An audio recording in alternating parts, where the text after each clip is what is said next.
Assalamualaikum warahmatullahi wabarakatuh. Selamat pagi. Perkenalkan nama saya Vivit Fitriani dengan NIM 2021 06 137 dari kelas akuntansi 5A, Fakultas Ekonomi dan Bisnis Universitas Kuningan. Pada kesempatan kali ini, saya akan mempresentasikan tugas dari analisis laporan keuangan, yaitu pada perusahaan PT Mayora Indah Tbk. Adapun pembahasan pada presentasi kali ini, yaitu mengenai profil perusahaan, analisis perbandingan, analisis rasio, analisis DuPont, analisis common size, analisis trend, analisis cross-section dan time series, analisis sumber dan penggunaan kas, serta analisis sumber dan penggunaan modal. Untuk pembahasan yang pertama itu mengenai profil perusahaan. PT Mayora Indah Tbk ini didirikan pada tahun 1977 dengan pabrik pertamanya yang berlokasi di Tangerang dengan target market di wilayah Jakarta dan sekitarnya. Kemudian PT Mayora Indah Tbk ini sebagai salah satu fast-moving consumer goods companies yang telah membuktikan dirinya sebagai salah satu produsen makanan yang berkualitas tinggi dan telah mendapatkan banyak penghargaan. Ini merupakan salah satu contoh dari produk PT Mayora Indah Tbk. Pembahasan selanjutnya yaitu mengenai analisis perbandingan. Analisis perbandingan ini digunakan untuk membandingkan laporan keuangan dari dua periode ataupun lebih, yang nantinya digunakan untuk mencari tahu apakah ada perubahan jumlah ataupun persentase kondisi keuangan suatu perusahaan. Di sini ada analisis perbandingan untuk analisis laporan posisi keuangan PT Mayora Indah Tbk. Di sini hanya mencantumkan sampelnya saja, yaitu mengenai akun aset. Kemudian untuk tahun 2022 dan 2023, untuk nominalnya itu dapat dipindahkan dari laporan keuangan perusahaan masing-masing, ataupun di sini berarti dari perusahaan PT Mayora Indah Tbk. Kemudian untuk kolom yang selanjutnya itu adalah mengenai kenaikan ataupun penurunan dari masing-masing akun di tahun tersebut.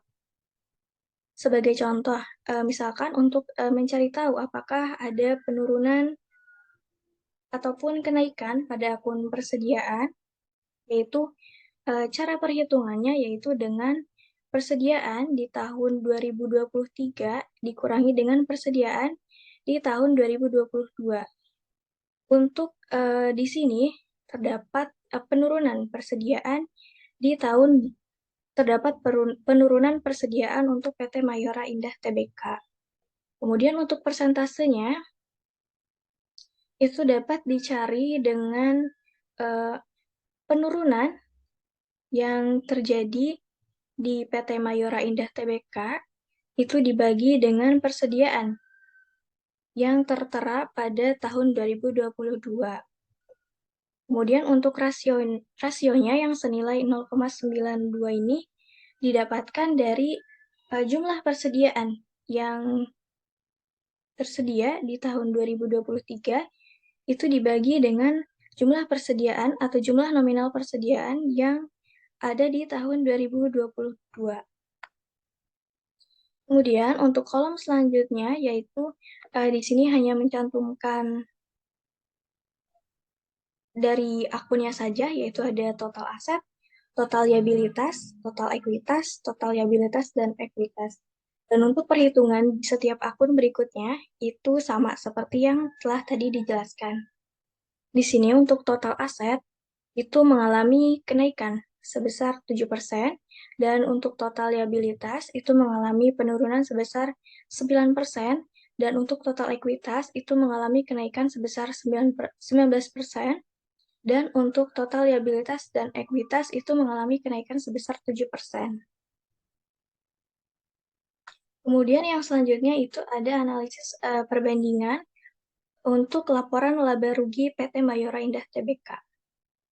Di sini juga hanya mencantumkan sampel dari akun yang ada pada laporan laba rugi untuk mencari kenaikan dan penurunan itu sama seperti yang sudah dijelaskan sebelumnya. Dan untuk mencari persentase dan rasionya juga itu sama seperti yang sudah dijelaskan sebelumnya pada analisis perbandingan laporan posisi keuangan. Kemudian didapatkan dari setiap akunnya, yaitu ada total pendapatan sebesar 62%, kemudian ada laba bruto sebesar 23%, ada akun earning before tax itu sebesar 63%, dan ada akun earning after tax sebesar minus 100% atau mengalami penurunan sekitar 100%. Selanjutnya ada mengenai analisis rasio.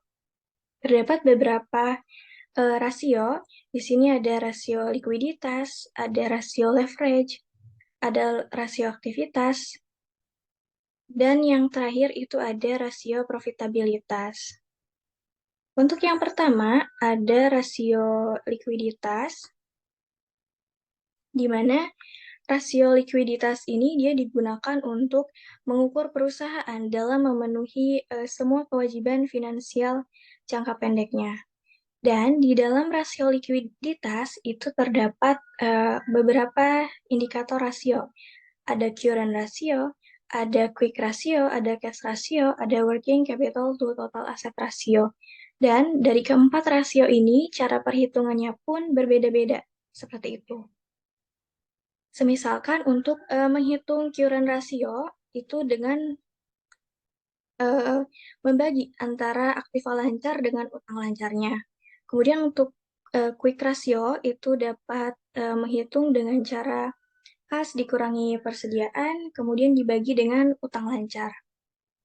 Selanjutnya ada cash ratio, yaitu dengan cara menghitung kas ditambah dengan surat berharga dibagi dengan utang lancarnya. Kemudian untuk working capital to total asset ratio, itu dapat dicari dengan aktiva lancar dikurangi dengan utang lancarnya. Di mana di sini sebagai contoh itu untuk current ratio dari PT Mayora Indah Tbk untuk tahun 2022 itu senilai 2,5%, dan untuk tahun 2023 itu senilai 3,5%. Yang dimana semakin tinggi nilai dari rasio likuiditas, maka semakin baik kemampuan perusahaan untuk memenuhi kewajiban finansial jangka pendeknya. Selanjutnya itu ada rasio leverage, di mana rasio leverage ini berkaitan langsung dengan rasio likuiditas. Ketika rasio likuiditasnya baik, maka rasio leverage-nya juga akan baik. Di sini terdapat 4 rasio untuk rasio leverage. Yang pertama ada total debt to total asset ratio, yang kedua ada total debt to total equity ratio, yang ketiga ada long term debt to total equity ratio, dan yang terakhir ada time interest earn ratio. Dari keempat rasio ini, cara perhitungannya pun berbeda. Untuk menghitung total debt to total asset ratio, itu dapat dicari dengan total utang dibagi dengan total aktiva. Kemudian untuk mencari debt to equity, itu dapat dicari dengan total utang dibagi dengan total modal. Kemudian untuk mencari long term debt to total equity ratio, itu dapat dicari dengan menghitung hutang jangka pendek itu dibagi dengan modal sendiri. Kemudian yang terakhir untuk menghitung time interest earn ratio dapat dicari dengan menghitung EBIT dibagi dengan bunga hutang jangka panjang.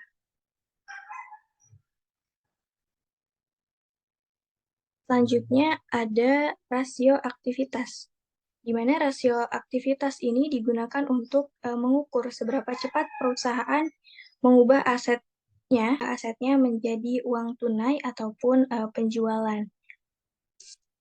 Di sini terdapat beberapa rasio aktivitas. Ada 5. Yang pertama ada total asset turnover, yang kedua ada receivable turnover, Yang ketiga ada average collection inventory, yang keempat ada average days inventory, dan yang terakhir ada working capital turnover. Dimana untuk menghitung total aset turnover itu dapat dicari dengan menggunakan rumus penjualan bersih dibagi dengan rata-rata total aktiva. Kemudian untuk receivable turnover itu dapat dicari dengan penjualan bersih secara kredit dibagi dengan piutang rata-rata. Kemudian untuk mencari average collection inventory itu dapat dicari dengan menggunakan rumus piutang dikali 360 dibagi dengan penjualan.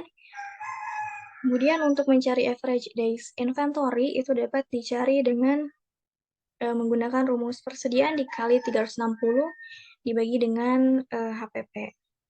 Dan yang terakhir untuk mencari working capital turnover itu dapat dicari dengan menggunakan rumus penjualan bersih dibagi dengan aktiva lancar dikurangi dengan utang lancar.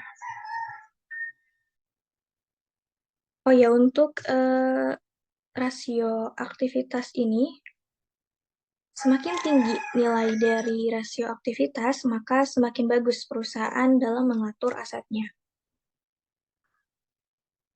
Selanjutnya ada rasio profitabilitas, di mana rasio profitabilitas ini dia digunakan untuk kemampuan perusahaan dalam memperoleh laba melalui kegiatan operasi perusahaan. Terdapat beberapa jenis rasio profitabilitas. Ada gross profit margin, net profit margin, operating income ratio, return on asset, ada return on equity, dan terakhir ada return on investment. Untuk menghitung gross profit margin, yaitu menggunakan rumus laba kotor dibagi dengan penjualan bersih. Kemudian untuk menghitung profit margin, itu adalah EBIT dikali 100% dibagi dengan penjualan. Kemudian untuk menghitung net profit margin, itu adalah earning after tax dibagi dengan 100%. Kemudian, mohon maaf, earning after tax itu dikali 100% dibagi dengan penjualan. Untuk operating income ratio itu dengan menggunakan penjualan dikurangi HPP, kemudian dikurangi biaya, dibagi dengan penjualan. Untuk return on asset atau ROA, itu dapat dicari dengan menggunakan EBIT dikali 100%, kemudian dibagi dengan total aktiva. Untuk mencari return on equity, dapat dicari dengan menggunakan rumus earning after tax dikali 100% dibagi dengan modal sendiri. Kemudian untuk return on investment, itu dapat dicari dengan menghitung earning after tax dikali 100%, kemudian dibagi total aktiva.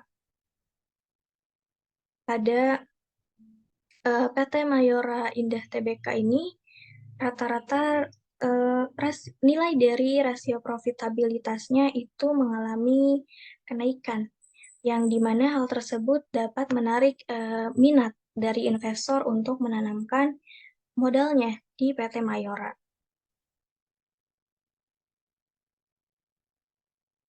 Untuk selanjutnya yaitu pembahasan mengenai analisis common size. Analisis common size ini merupakan suatu laporan yang membandingkan semua nilai yang ada di dalam laporan keuangan. Di sini yaitu ada analisis common size untuk laporan posisi keuangan. Untuk sampel, di sini hanya menggunakan akun aset, yaitu ada akun aset tidak lancar.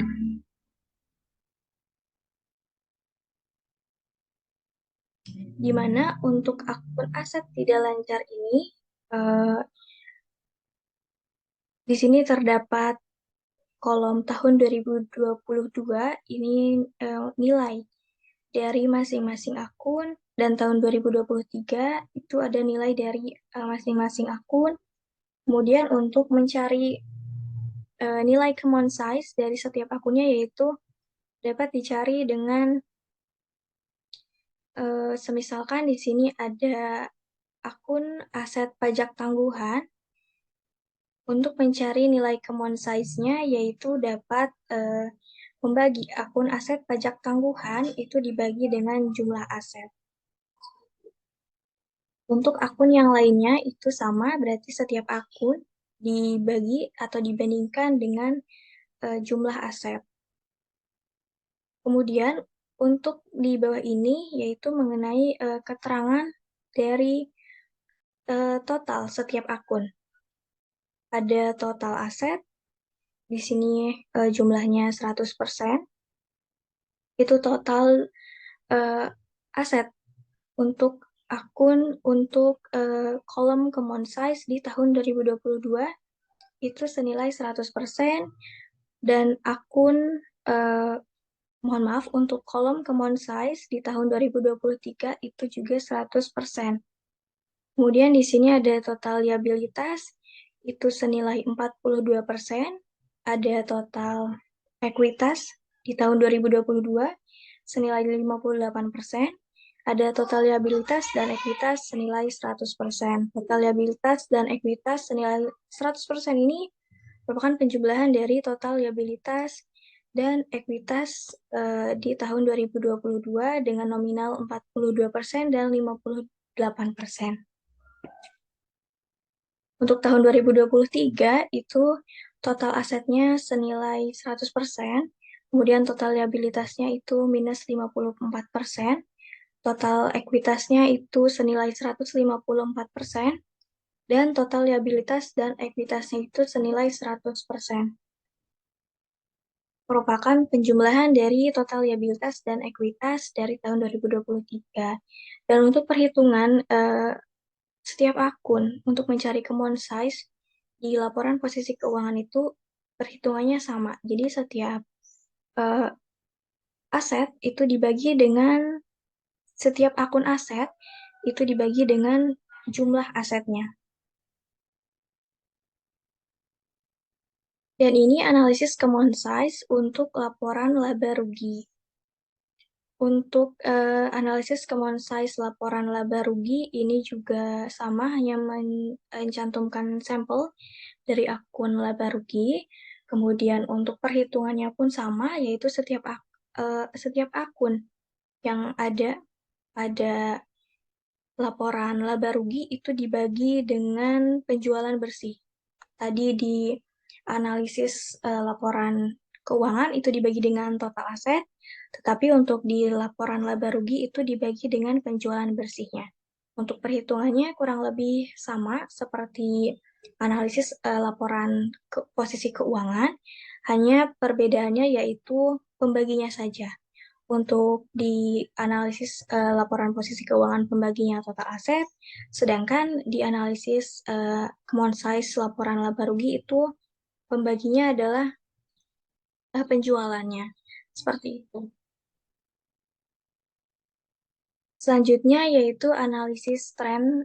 Analisis tren ini itu dia digunakan untuk estimasi ataupun peramalan mengenai penjualan ataupun lainnya di masa yang akan datang. Di sini untuk analisis tren pada laporan posisi keuangan hanya mencantumkan akun-akun yang pentingnya saja, mulai dari total aset lancar, kemudian total aset tetap, aset, total liabilitas jangka pendek, sampai dengan total liabilitas dan ekuitas. Karena di sini dengan tahun dasarnya yaitu tahun 2022, maka total aset lancar sampai dengan total liabilitas dan ekuitas itu semuanya bernilai 100%. Dan untuk tahun 2023, ini merupakan hasil perhitungan dari setiap akun mulai dari total aset lancar sampai dengan total liabilitas dan ekuitas. Contohnya di sini adalah total aset lancar, di mana di tahun 2023 ini total aset lancarnya senilai 107%,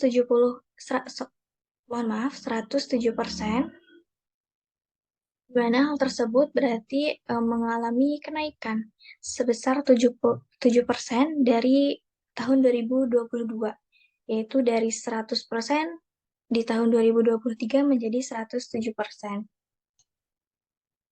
Kemudian selanjutnya ada total liabilitas jangka pendek. Ini pada tahun 2022 itu senilai 100%, sedangkan pada tahun 2023 itu senilai 71%. Artinya total liabilitas jangka pendek itu mengalami penurunan dengan nominal 29%. Dan ini merupakan grafik dari ataupun bagan dari analisis tren neraca pada tahun 2022 dan juga 2023. Yang dimana untuk tahun 2023 itu kenaikan dari setiap akun yang terbesar itu terjadi di akun total aset tetap, yaitu senilai 122%, yang sebelumnya di tahun 2022 itu 100%, yang artinya dia mengalami kenaikan sebesar 22%. Kemudian untuk akun yang mengalami penurunan yaitu ada total liabilitas jangka pendek senilai 29%. Selanjutnya itu ada analisis tren untuk laporan laba rugi. Di sini ada akun sampel akun dari laporan laba rugi untuk periodenya periode 2022 dan 2023. Akunnya ada laba bruto, laba usaha, laba sebelum pajak, dan laba tahun berjalan. Untuk tahun 2022 itu persentasenya sama 100% karena hal tersebut dijadikan tahun dasar.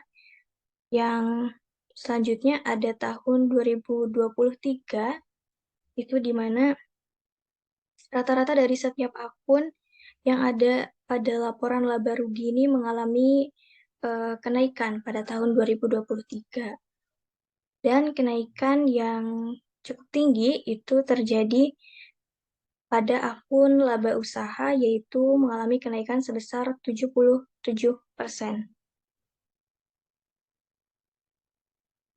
Selanjutnya yaitu adalah analisis DuPont. Analisis DuPont ini merupakan perhitungan yang sistematis. Kemudian analisis DuPont ini digunakan untuk mengukur pengembalian ekuitas. Kemudian di analisis DuPont ini terdapat 3 indikator. Ada indikator margin laba bersih, kemudian perputaran total aktiva, dan juga equity multiplier, yang dimana hal tersebut digunakan untuk mencari return on equipment atau ROE. Sebelum mencari ROE, itu dilakukan perbandingan terlebih dahulu antara earning after tax dan juga modal sendiri, di mana untuk hal tersebut juga terdapat perhitungan yang sistematis, mulai dari misalkan menghitung margin laba bersih, itu dapat dicari dengan menghitung earning after tax dibagi dengan penjualan. Kemudian untuk menghitung perputaran total aktiva, itu dapat dicari dengan menggunakan rumus penjualan dan juga dibagi total aktiva. Kemudian untuk mencari earning multiplier itu dapat dihitung dengan menggunakan total aktiva dibagi dengan ekuitas. Jadi hal tersebut itu perhitungannya sudah sistematis, mulai dari menghitung margin laba bersih, perputaran total aktiva, equity multiplier, yang nantinya akan menghasilkan ROI dan juga earning multiplier, dan hasil akhirnya yaitu menghasilkan return on equipment.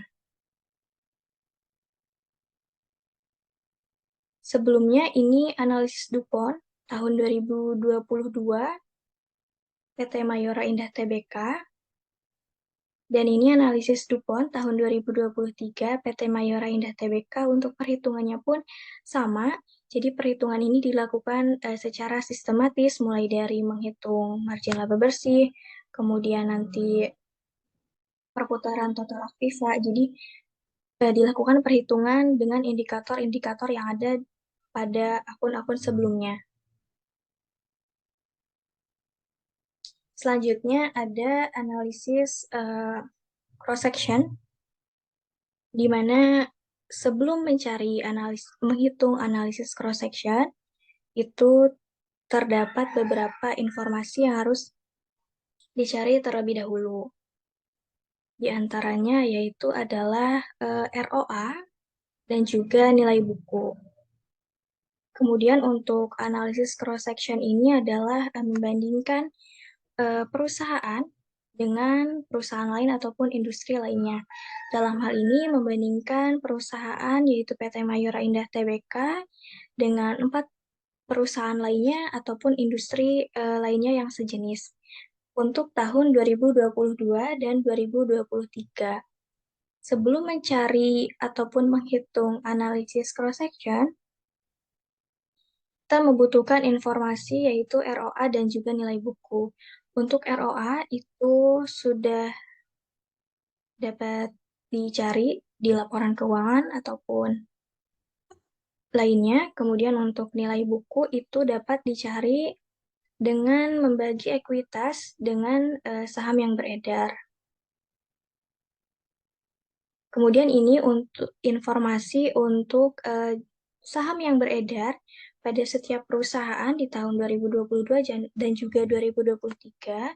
Kemudian ini juga ada informasi mengenai total ekuitas kelima perusahaan di tahun 2022 dan juga 2023.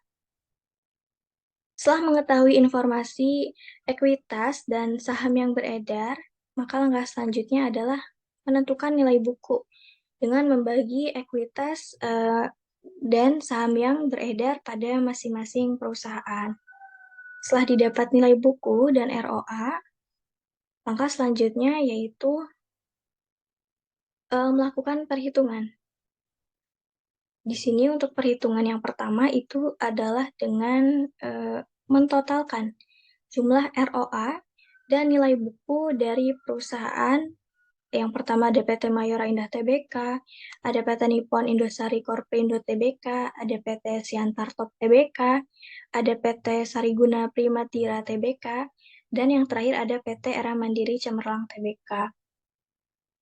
ROA dari kelima perusahaan ini kemudian dijumlahkan dan nilai bukunya juga dijumlahkan untuk setiap tahunnya.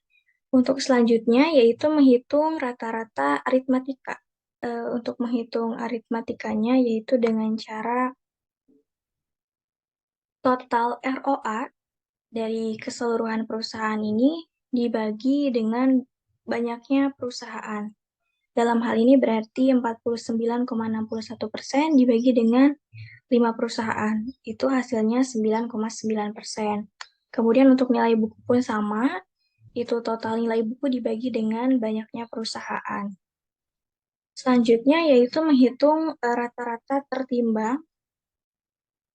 Untuk menghitung rata-rata tertimbang, itu dapat dicari dengan ROA setiap perusahaan, itu dibagi dengan total ROA.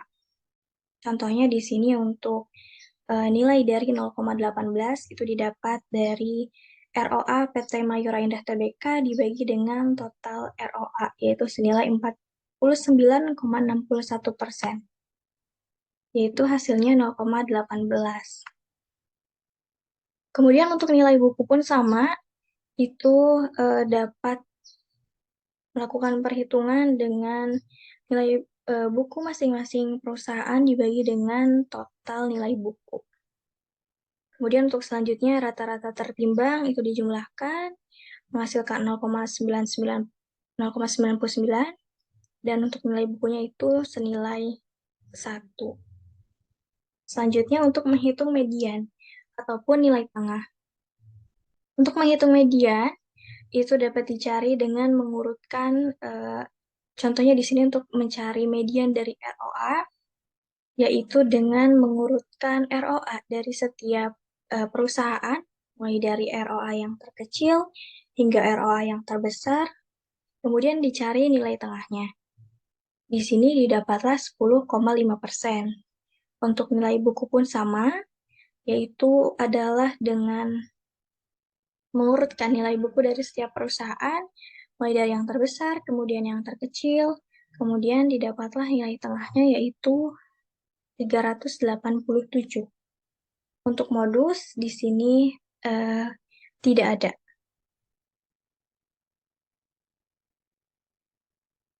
Untuk selanjutnya yaitu adalah analisis time series.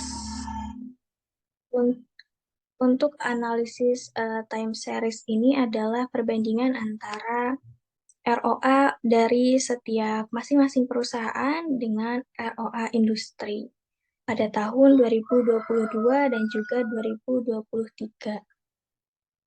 ROA industri ini dicari dengan cara menjumlahkan semua ROA dari perusahaan, dari kelima perusahaan tersebut, kemudian nanti dibagi dengan banyaknya perusahaan.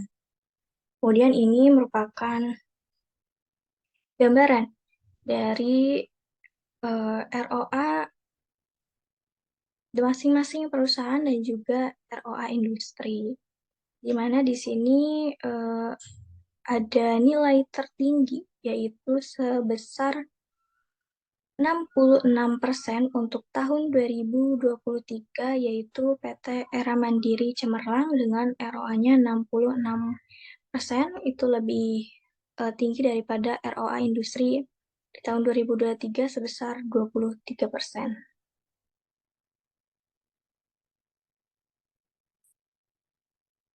Dan ini ada analisis time series, yaitu analisis tren untuk metode kuadrat kecil, yaitu adalah di mana ini untuk menghitung penjualan.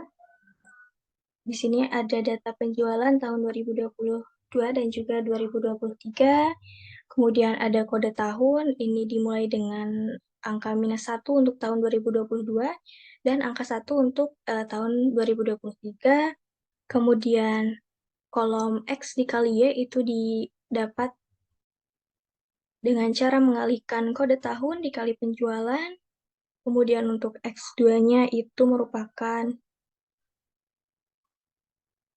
pengkalian dari kode ataupun tahun X di tahun 2022 dan juga 2023. Kemudian dicari nilai A, nilai B pada rumus berikut ini.